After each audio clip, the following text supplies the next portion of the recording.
سڵاوتان لێ بەڕێزان هەواڵەکانتان پێشکەشەکەین. جەمیل بایک لە دیدارێکی تایبەتی شارپرێسدا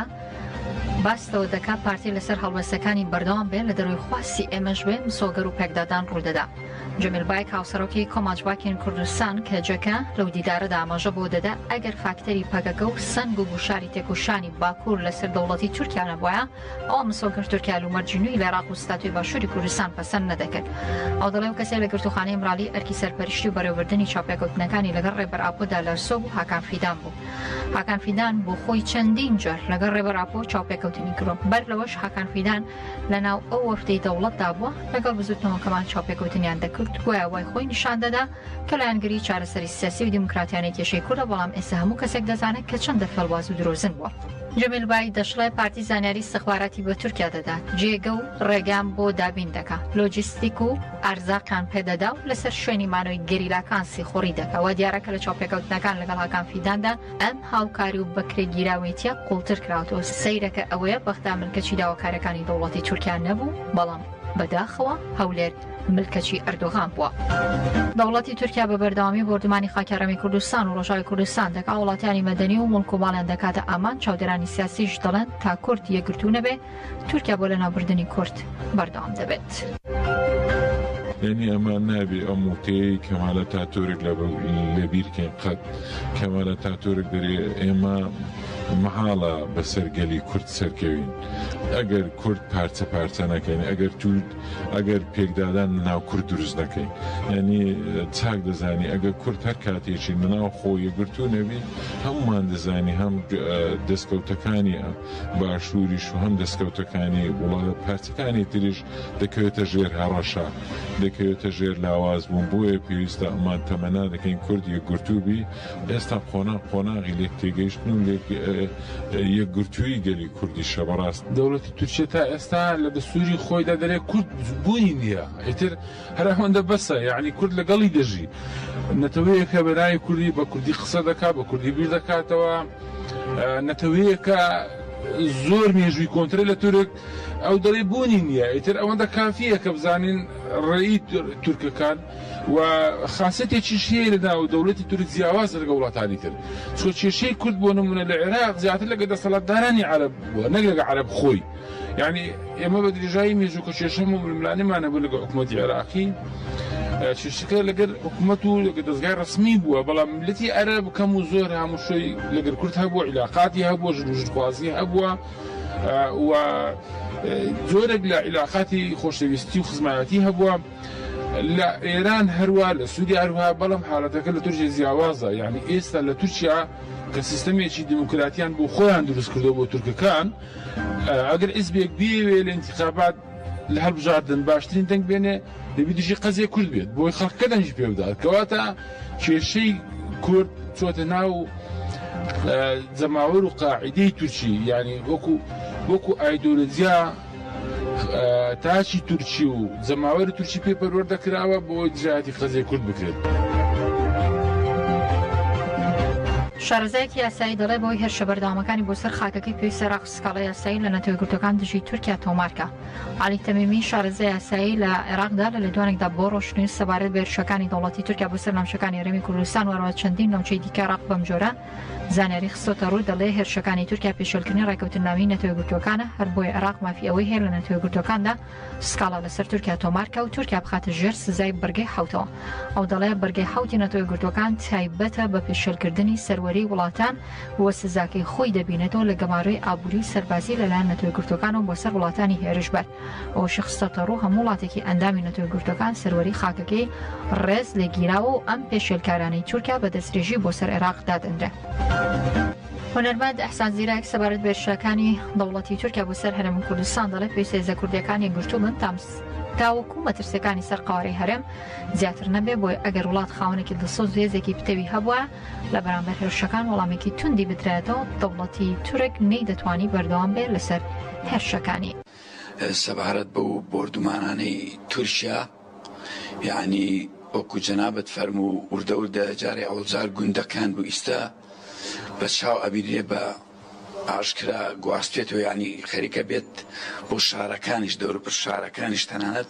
خودی ناوماڵەکانیش هەست شتێ مەبەستی بێ ئەتوانێ بە درۆنێ بیپێشێ بەداخەوە بەڕاستی ئەمە کارە ساتە ئەگەر سەرکردایەتی کورد یەکگردوو نەبێ هۆشیار نەبێ یەک دەنگ و یەک هەڵوێز نەبێ بەڕاستی شتی خراپترش ڕووەدا و حەچی یەک مەبەستی بێ ئەیکا و کەسیش نییە ڕێگای پێ بگرێ نازان بڵێم چۆن یعنی وڵات هەستەکەم ساحێبی نیە یعنی ئەگەر وڵات ساحێبیە وایە هێزێکی تۆکمە و نیشتیمانیە بێ چۆن ئەوێرە ئاوا بکە ئەگەر بەرپەسدانەوەیکی بێ ئەگەر وەڵامدانەوەیکی بەخێرایە بێت قەت ناتوانێ شتی وا بکە ئەو بڕیارانەی دادگای فیدراڵی داوێتی ئەگەر ئەمە بچێتە بواری جێبەجێکردنەوە داواکاری تریشێ بێ لەسەر حکوومەتی هەرێمی کوردستان بگرە لەوانەیە وردە وردە ئەم حکوومەت و ئەم بڕە ئازادیەی هەمانە ئەویش تا دێ بۆ خۆی وردە وردە تەسک دەبێتەوە ئەویشمان لەدەستە چێ بەڕاستی ئەویش ئەگەڕێنمەوە بۆ بەرپرسان و دەسەڵاتدارانی ئەم حکوومەت و وڵاتە ئێمە کە تا ئیستا نەیانتوانیوە هێزێکی تۆکما هێزێکی یەکگردوو پێشمەرگەیەکی نیشتیمانی کە داکوچکار بێ لەسەر گەل وڵات کە یەک هێز بێ یەک هەڵوێز بێ نەیتوانیوە پلانێکی وا دانا هەر لە هەوڵی ئەوە دابوونا بەڕاستی سەرۆت و سامان کۆکەنەوەیش پلانێکی وایە نەبوو بۆ نیشتیمان و خۆشەویستی نیشتیمان کە نیشتیمانێکی یەکگردوو وڵاتێکی سربەخۆ بەهێز دروستکەن کەجێکە هێرشە درندانەکەی مۆسکۆی پایتەختی رووسیا شەرمەزار دەکا و دەڵێ ئەوەی داعش چارەسەر دەکا لە دژی هەر کەسێک بەکاریان دێنێت دەوڵەتی تورک و دەسەڵاتیاکە بەومە هەبێ ئاسەرۆکاتی کۆنسێ بەڕێوەری کۆمەڵگەی کوردستان کەجێکە لەباری هێرشەکانی داعش بۆ سەر مۆڵێک لە مۆسکۆی پایتەختی رووسیا لە ڕاگەنرایەکدا دەڵێ خەمبارین بۆ ئەو هێرشەی کە دوێنە لە مۆسکۆ ڕوویدا بەخۆی دایان کەسکانی لەدەستدا و بریندار بوون و سەرخۆشی لە خانەوادی ئەوانە دەکەین کە گیانیان لەدەستدا و دوای زوو چاکبوونەوەش بۆ بریندارەکان دەخوازین ئەمەشە بۆ شتەکان ئەوەی کە چارەسەری داعش دەکا دەوڵەتی تورک و دەسەڵاتیاکە بەومە هەبێ هەروە لە دژی تەبگێری ئازادی کوردستان و گەلی کورد و عێراق سووریا هەموو ناوچەکان بەکاری دێنن بە داعش هەڕەشە دەکات و دەوێت سیاسەتی چەوت و قڕکردنی بە زۆری بەسەرگەلاندا فەرزکە دەڵێ دەوڵەتی تورک بە زێهنێتی عوسمانی نوێ سیاسەتی خۆی بە داعش لە ناوچەکە بەڕێوە دەبا بۆی دەبێت ئەم ڕاستێ ببینرێ هەموو کەسێک لە دژی و سیاسەتە هەڵوێز بنوێنە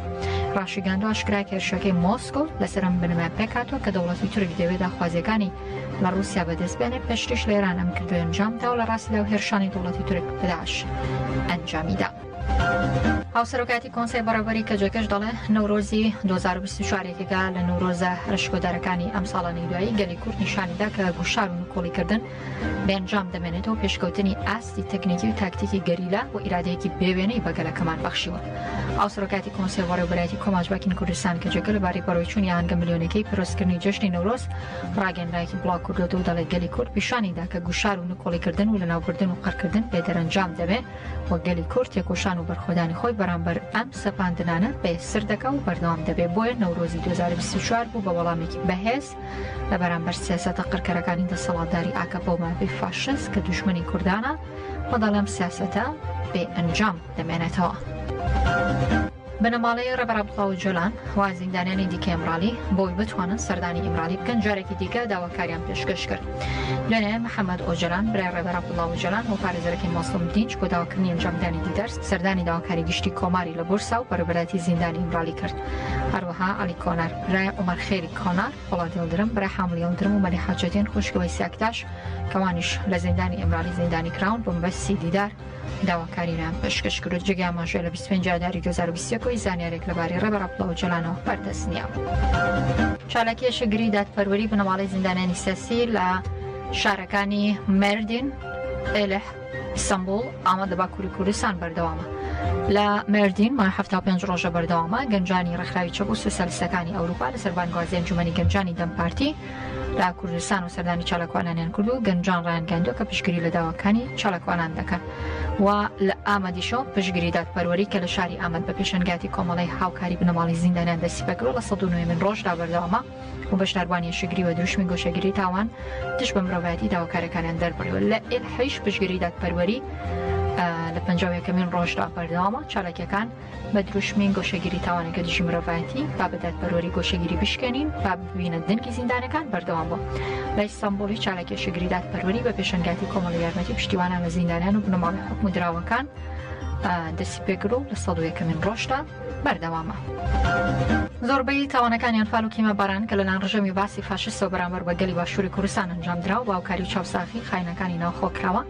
بە جاش و مستەشارەکان و ناویان دەرکرۆ ئێستاژە و خاینانە لەلایەن دەسەڵاتدارانی هەرێمەوە داڵدەدراون و پارێزراون. چالەکوانانیش دەڵێن داڵدەدانی جاش و مستەشارەکان هۆکاری بە جینۆساید نەناساندنی تاوانی ئەنفال و کیمیا بارانە. بەڕاستی ئێمە نازانین چۆن باسی ئەوانە بکەین، ئەوانەی کە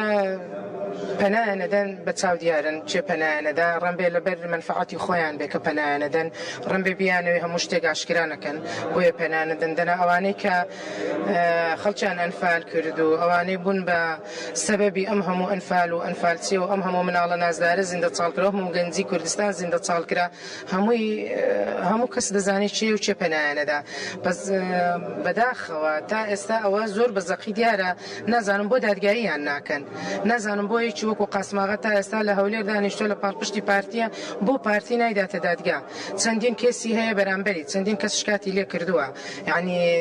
نازانم ئەمە تاکەی بەتەمانەوانەوە بەردەوام بن پەنایان بدەن و نەیاندەنە دادگا. بەڕاستی ئەوەی ئەمڕۆ تووشی کێشە و مەشاکل دەبێ